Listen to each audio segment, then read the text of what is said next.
Bom dia. Bom, vou direto para a pergunta para a Só gente mais um? otimizar o tempo aqui, né, que é curto.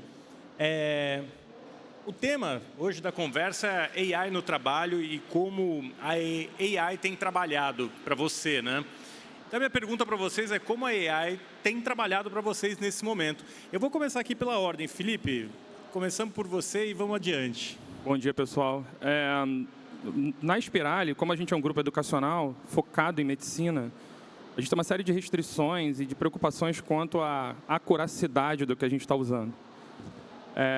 Mas a gente precisa automatizar e acelerar a produtividade. Então, a gente escolheu algumas plataformas e elas têm ajudado a gente a, primeiro, ganhar consciência do conhecimento corporativo que a gente tem, criando um segundo cérebro mesmo para que a gente possa trocar ideias, entender para onde estamos indo e o que a gente tem que fazer. E ajudando a gente na gestão de todas as nossas tarefas, orquestrando tudo isso de um jeito mais fácil. Tem sido uma jornada interessante porque, como a gente tem muitos professores, a gente descobriu várias ferramentas que não são normais no dia a dia de todo mundo, já sendo utilizadas por 80% dos alunos, ou por 70% dos professores. Isso ajudou a gente, acelerou muito a implementação. E agora a gente está numa segunda fase, que é consolidar isso tudo em pipelines diferentes. Então, o time do financeiro tem um pipeline, o time de educação tem outro, o time de TI tem outro. E organizando isso tudo junto. Então, está acelerando bastante a nossa produtividade. A gente já ganhou produtividade acima de 3 vezes. E estamos medindo passo a passo com uma certa acuracidade para entender para onde é que a gente vai. Bom, vou apresentar um pouquinho da Xenia, tá? A Xenia é uma plataforma inteligente de saúde corporativa. E a gente existe porque é bem difícil cuidar da saúde de uma pessoa. Uma empresa grande, às vezes, está cuidando da saúde de 10 mil, 20 mil. E uma conta que cresce, ela não sabe muito bem explicar por quê, na maioria das vezes. Então, o único jeito de atacar esse problema é com AI. Então, você tem um volume gigantesco de dados que apresenta alguns padrões e você precisa dizer quem que vai te custar mais no ano seguinte, nos próximos 24 meses, e esse é inerentemente um trabalho preditivo. Então, a gente utiliza a AI para ter essa lente do futuro, para poder dizer quem são as pessoas que hoje estão apresentando maior risco de saúde e, portanto, risco financeiro, eventualmente, para a sua empresa. E, claro, na paralela, tem um componente da AI aqui, que é a AI tirando o trabalho operacional. Então, cuidar de 10 mil pessoas não é só saber a conduta clínica correta para atender aquela pessoa, mas principalmente ela está no plano certo, ela está... Eu desliguei um funcionário, ele continua tendo plano, às vezes tem uma convenção do sindicato. Então, a gente usa muito o trabalho de agentes e de modelos de linguagem para reduzir a carga operacional de você cuidar de dezenas de milhares de pessoas. E você, Bebeto? Boa. Guilherme, então antes de contar um pouco do que a gente faz lá na Segura, então a Segura é uma empresa de tecnologia, a gente está reconstruindo a infraestrutura de venda de seguros do Brasil e eu vou falar 30 segundos sobre seguros, porque é muito importante para todo mundo entender exatamente o que a gente faz, porque senão ninguém vai fazer a menor ideia do que eu estou falando. Então, e eu começo com uma pergunta. Se a gente pegar o telefone do Guilherme agora e pedir uma comida no iFood, sei lá, uma caixa de sushi, ela vai chegar aqui em meia hora. Então, o sushi que alguém tem que cozinhar, enrolar, cortar em pedacinho, botar numa caixa, entregar para um motoqueiro que vem na chuva aqui no Rio e entregar meia hora. E aí, se eu quiser fazer um endosso numa apólice, então fazer uma alteração no meu seguro, isso leva 2 semanas. Que, teoricamente, seria mudar uma linha no banco de dados de uma seguradora. Então, por que esse negócio é tão complexo e por que esse mercado está estruturado dessa forma? Esse mercado é um mercado de meio trilhão por ano aqui no Brasil e ele tem 3 elementos. E eu estou muito feliz que, por coincidência ou não, os 3 elementos estão aqui nessa sala. Então, você tem a seguradora, que é quem emite o risco. Você tem a corretora, que é quem vende o risco ou compra o risco. E você tem o mais importante do ecossistema, que é Sua Majestade, o cliente final. Esses 3 elementos são protagonistas deste mercado. E como a maneira que esses 3 elementos interagem, dita se a alteração de apólice do endosso lá, vai levar 30 segundos, 1 segundo ou 2 semanas. Então, a gente está reconstruindo a maneira como essas 3 protagonistas interagem. Como que a AI tem permitido a gente fazer isso de uma maneira diferente? É muito gratificante conseguir construir ferramentas de tecnologia junto dos elementos da cadeia, dos protagonistas. Então, desde a gente sentar junto do cliente final, e entender com ele que se ele quer comprar um seguro de celular, porque ele soube que o amigo dele foi num show e ele perdeu aquele celular no show, ele tem que comprar aquele seguro naquele momento, porque daqui a meia hora ele vai esquecer disso e não vai comprar. Sentar junto dos corretores e entender quais são os gargalos operacionais desses caras. Então, e aí 3 exemplos rápidos, já que a gente está no Rio. A gente tem um corretor chamado Thiago, lá em Itacoatiara, que chegou para a gente com um problema de montar as propostas comerciais. Isso virou um feature, isso está sendo utilizado por quase todos os corretores da rede. A gente tem um outro corretor chamado Evandro, do interior de São Paulo, de Mauá, que tinha um problema de cobrança de inadimplência. Desenvolvemos um agente de IA para o Evandro, para cobrar a inadimplência do Evandro, resolveu o problema lá em Mauá. Isso foi escalado para o Brasil. A gente tem um outro corretor chamado Rodolfo, do interior da Paraíba, que tem um problema de qualificação de leads. Fizemos o agente de AI para o Rodolfo. Isso, em breve, estará disponível para todos os corretores da Segura, já fica um spoiler. E o terceiro elemento, ou protagonista do ecossistema, são as seguradoras.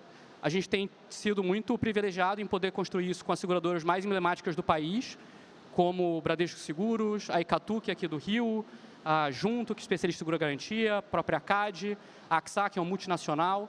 Então, ir lá, entender exatamente como que essas companhias funcionam e colocar ferramentas dentro das companhias que resolvem efetivamente o problema delas e não viram projetos de 10 anos com consultores e que demoram e que gasta-se dinheiro e nada se resolve, a gente consegue ir lá, estar lá dentro, numa figura que a gente chama de Forward Deploy Engineer, que as pessoas, enfim, virou um termo hypado.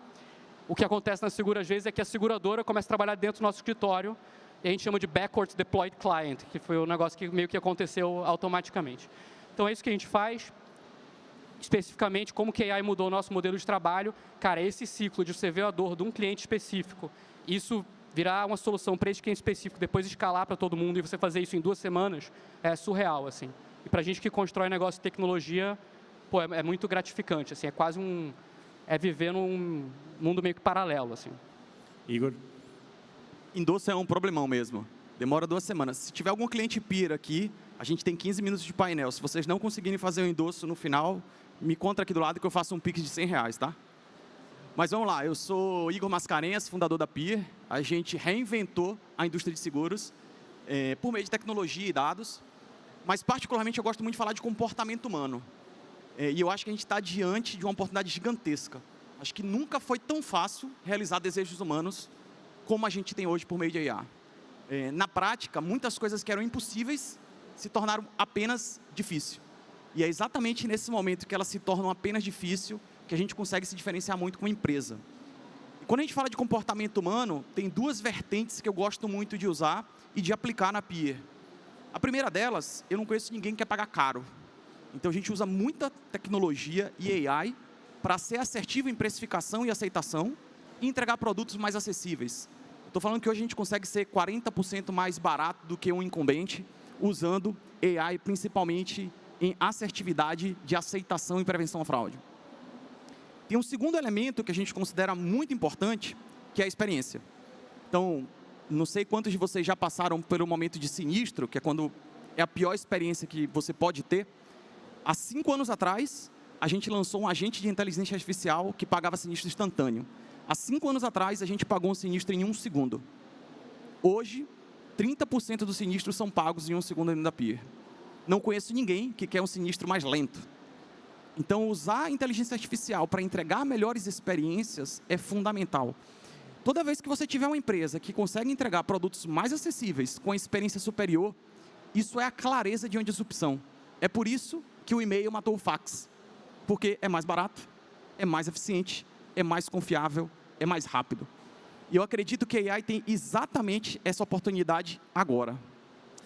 Felipe, a gente estava conversando aqui atrás, porque vendedor, né, ou quando você vai falar do seu produto, ninguém fala mal do produto, né? Tudo funciona muito bem. Mas tem também um outro lado da inteligência artificial, que é uma promessa muito grande, uma entrega inferior àquilo que ela promete. A gente estava até conversando, né, Igor? E você citou o caso de uma consultoria que você contratou. E eu queria entender também o lado, nesse desafio, Igor, de como também separar o joio do trigo, o que é bom na IA daquilo que é lixo e é produzido na IA, como uma consultoria que usou uma LLM para produzir uma apresentação que não agrega valor para o seu negócio. Como você tem lidado com esse desafio? Eu acho que tem 2 pontos aqui. Uma coisa que o Igor falou que me pega muito é a questão da experiência. E quando a gente tira a experiência da sala, essas coisas acontecem com um nível muito mais profundo de risco e de ruído. Quando você contrata uma consultoria, você espera uma experiência diferente. Eu não quero uma consultoria para dizer para mim o que eu já sei. Eu quero uma consultoria para dizer para mim o que eu não sei. Ou para dizer para mim qual é o futuro que eu não estou enxergando. Quando eu recebo um documento dizendo tudo que eu sei, feito por uma IA, claramente declarado, com um layout inclusivo que é básico, que não teve nem a preocupação de se adequar ao layout da minha empresa, e que eu mandei para ele previamente, a experiência fica muito pobre. E aí, automaticamente, gera um incômodo muito grande e é consenso, vira um consenso. A gente está cada vez mais, desde a entrega do primeiro LLM aberto, né, da OpenAI, lidando com o aprofundamento da qualidade da experiência. Então, você vê 3 empresas disruptivas focadas em resolver problemas de experiência com tecnologia. Sem isso, não tem jogo. E quando você recebe documentos, informações que estão pasteurizados igual a todo mundo mandando tudo igual para você, automaticamente a experiência você já rechaça. Porque nem no Instagram você tem isso. Você segue pessoas diferentes para ter visões diferentes. Você não segue 50 pessoas iguais. Seu cérebro procura a inovação, seu cérebro procura a experiência diferente. E, para mim, o ponto é esse. Assim, eu gosto muito de combinar com todo mundo que experiência a gente quer dar. O treinamento, que experiência a gente quer dar. Eu não estou preocupado com a tecnologia. Eu quero saber qual é o café. Eu quero saber se tem que trazer máquina. Eu quero saber qual é a rede. Eu quero saber se tem banheiro. Eu quero que o humano esteja confortável. Quando a gente resolve isso, você sai dessa pasteurização e todo mundo se diferencia. Porque está todo mundo procurando resolver a dor de forma diferente. A gente está sempre aqui resolvendo a dor de forma diferente. Isso é o core humano que a IA não vai tirar. E tem uma coisa que a gente estava falando lá atrás também, que as respostas são iguais. A maioria das respostas são muito parecidas. Se você tiver um pouquinho de nível crítico, você consegue identificar as semelhanças claramente num texto, por exemplo, de um jornalista ou que está até num jornal.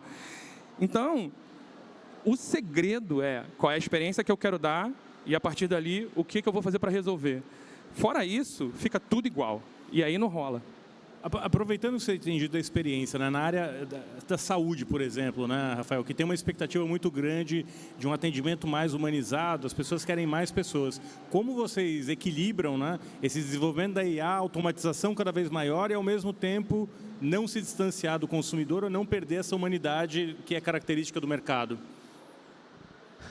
É interessante porque boa parte da nossa péssima experiência com saúde, e aqui eu tomo a liberdade de dizer que não é só a saúde corporativa que tem esse desperdício gigante, ele não acontece porque a gente tem uma distância do diagnóstico hiper sofisticado e tal. A experiência é ruim porque a gente morre na praia em pequenas coisas ao longo do processo. E é o processo de aprovação, é um desalinhamento de interesse entre players diferentes aqui. Então, tem uma primeira camada da AI ali, que é essa de resolve para mim um problema que era muito simples. Então, a gente não glorifica esses problemas é da NASA, mas a gente rompeu a barreira do é possível resolver. Porque antes eu pressupunha que eu tinha que ter uma estrutura gigante de back-office para fazer a saúde funcionar, para tentar romper essa barreira da fricção do mundo de saúde, quando hoje isso não necessariamente é verdade. Então, volta para o ponto da experiência aqui, de falar, poxa, eu queria me sentir bem cuidado. E quando eu vou receber um diagnóstico duro, impactante para a minha saúde, cara, sendo super sincero, eu não quero a AI falando comigo. E a gente sabe disso. Então, sempre existe o componente do cuidado, de humanizar, de fazer entrega desse cuidado com uma pessoa ali, que essa fronteira não vai ser removida nunca. Mas 40% dos recursos que a gente tem hoje em saúde vão para essa ineficiência gigante desse mercado. Então, a gente quer tirar os bloqueios que as pessoas sofrem para o acesso à saúde de qualidade. Eu vou até pular aqui, vou para o Igor, né? Porque tem uma questão ainda da de virar um commodity, né? Quando a gente pensa na IA sendo aplicada, são grandes modelos desenvolvidos e a gente constrói soluções em cima desses grandes modelos. Quando a gente pensa num corretor, né? Você falou, faça um Pix de R$100 se não funcionar aqui até o final, né? Em 15 minutos. você não vê um risco para o seu negócio dele virar um commodity vendendo seguro? Porque muitas vezes a pessoa vai lá e busca o mais barato, talvez. Ou eu estou equivocado, ou tem construção de marca, tem percepção de valor em torno de outras coisas. Porque pensando até que um agente autônomo, né, um robô pode passar a cumprir o papel do corretor e mesmo o papel de quem compra o seguro, né? E encontra para mim o seguro com um melhor custo-benefício, o melhor resultado. Como que vocês têm avaliado isso, esse impacto, potencial impacto no negócio de vocês?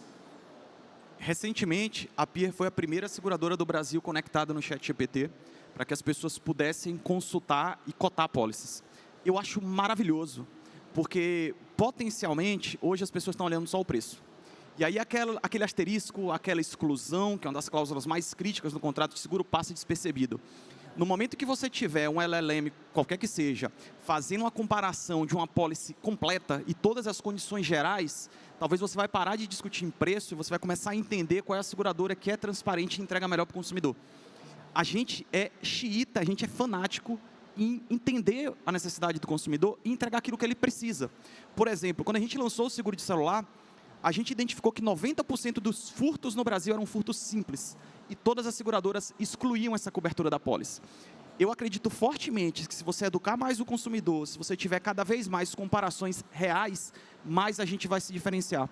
Porque no final das contas o que importa são os incentivos. E o incentivo que a gente dá hoje como controlador e fundador da empresa é criar um negócio que ganhe no longuíssimo prazo. E para que a gente faça isso, o consumidor tem que ficar extremamente satisfeito. E lá no futuro, fazer no presente o melhor produto, a melhor experiência, diferencia de qualquer outro concorrente que eu vejo hoje. Então, eu não tenho esse receio, porque a gente tem produtos muito complexos que são vendidos como commodities e o usuário só descobre isso quando ele tem um sinistro. E é exatamente quando a gente tem um sinistro que a gente tem o maior NPS da empresa e onde a gente aumenta a retenção desse consumidor e o LTV. Então, eu quero que as pessoas tenham a capacidade de comparar um documento de 60 páginas e perceber que 100% das vezes a melhor experiência vai ser a da Peer. Bebeto, muito dessa oportunidade que startups como a de vocês aqui têm encontrado é porque as empresas tradicionais estão operando no modelo antigo? E aí eu queria te perguntar, para quem está empreendendo agora, começando uma empresa, onde está a oportunidade, o desafio, seja com IA ou sem IA, como é possível entrar nesse jogo? Essa é uma ótima pergunta. Indo para o mundo de empreendedorismo pré-AI, né?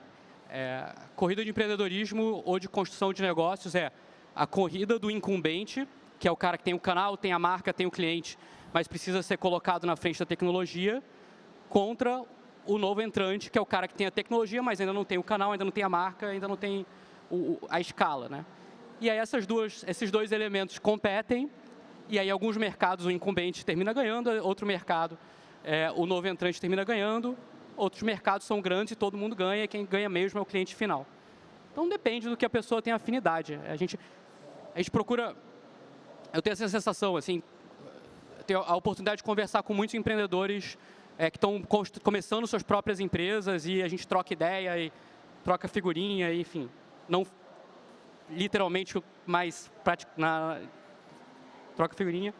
E o que eu costumo ver é muita gente, às vezes, tenta montar um negócio do tipo, olha, no Vale estão fazendo essa empresa, eu vou meio que copiar dessa forma. Cara, por que isso para você é relevante? Então, antes do Product Market Fit e o Founder Market Fit, né? Você tem uma experiência anterior muito relevante do que você está fazendo lá na Axenia. O Igor também. Você está construindo coisas em educação há anos. Então, acho que a chave é ter oportunidade em todos os lugares. Se a sua capacidade core é construir um produto novo para o cliente final, isso vai ser uma experiência surreal, você vai conseguir pagar o sinistro instantaneamente, vai lá e faz. Se o que você quer fazer, se o que você é bom em fazer é ir lá e vender para empresas enormes, ajudarem elas a se atualizarem, vai lá e faz. Acho que é mais uma pergunta de afinidade da pessoa que está construindo do que necessariamente do mercado. A gente ainda tem 3 minutos e meio, mas eu vou aproveitar esse tempo para garantir que todos possam falar, assim, num tweet, 140 caracteres, o que vocês gostariam que as pessoas soubessem, né, sobre inteligência artificial e sobre a aplicação de inteligência artificial no negócio. Um conselho que você talvez desse para o seu funcionário. A gente tem uma fala já há algum tempo, que é, você precisa escolher bem entre produtividade e acuracidade. Produtividade normalmente ganha de acuracidade. Mas, por exemplo, para comparar um documento de 60 páginas de um seguro de vida, eu quero acuracidade, eu não quero produtividade. Eu não quero que seja rápido, eu quero que seja exato. E isso faz muita diferença. Muita diferença. Então, para mim, não existe produtividade versus acuracidade. Existe produtividade e acuracidade. O que você quer da IA? E a partir daí, todo o seu rol de soluções, arquitetura, tecnologia, pessoas, muda da água para o vinho. Produtividade é um jogo de colocar coisas em produção o mais rápido possível. Rafael, vou te interromper para ficar no tweet aqui. Todo mundo magnifica a dificuldade técnica. AI, majoritariamente, é uma dificuldade organizacional. Descubram essa fronteira na prática. Bebeto. Disso tudo. Complementando o Rafa, cara, usem. Se você tem uma empresa, faz de maneira que as pessoas usem. Faz um desafio essa semana, quem gastar mais token ganha, sei lá. Mas não vai ter um problema de custo? Porque a gente tem ouvido empresas Por isso que eu falei essa custo. semana. Essa semana. Semana que vem já muda a regra. Usem. E muita gente fala, estou usando. Cara, usem. A gente fez um desafio, e eu vou passar já a palavra porque eu estou do tempo. A gente fez um evento com a faculdade de engenharia lá em São Paulo e a gente trouxe vários alunos para um happy hour com a Segura e tal. E aí o Luca, que é meu cofundador, teve a ideia de botar um campo lá no registro, quantos tokens do Claude você usou esse mês. E a gente já chegou no evento para falar com os alunos, sabendo quem que era o cara que usava 500 mil tokens, o cara que usava... O Samuca, que está ali, usou 10 bilhões esse mês. Então usem. Acho que entenda-se como que isso funciona de maneira organizacional e usem. Tenham curiosidade, humildade intelectual e senso crítico. Felipe, eu te cortei aqui, mas eu fico preocupado com a questão do custo disso, né? Porque também tem um custo de tempo para as pessoas. E eu sei que você é bastante duro e rígido na questão do custo também. Tem um ponto que é o seguinte, o ROI mudou de lugar. O retorno sobre o investimento mudou de lugar. A gente tem uma métrica lá que é custo evitado versus token. Que pouca gente está falando sobre isso. Então, se eu uso mais token, quanto tempo meu funcionário pode produzir mais? Procurem formas diferentes de achar o resultado. Porque da forma como vocês medem hoje, não funciona mais. Obrigado a todos, obrigado a todas pela audiência. E a gente encerra por aqui hoje.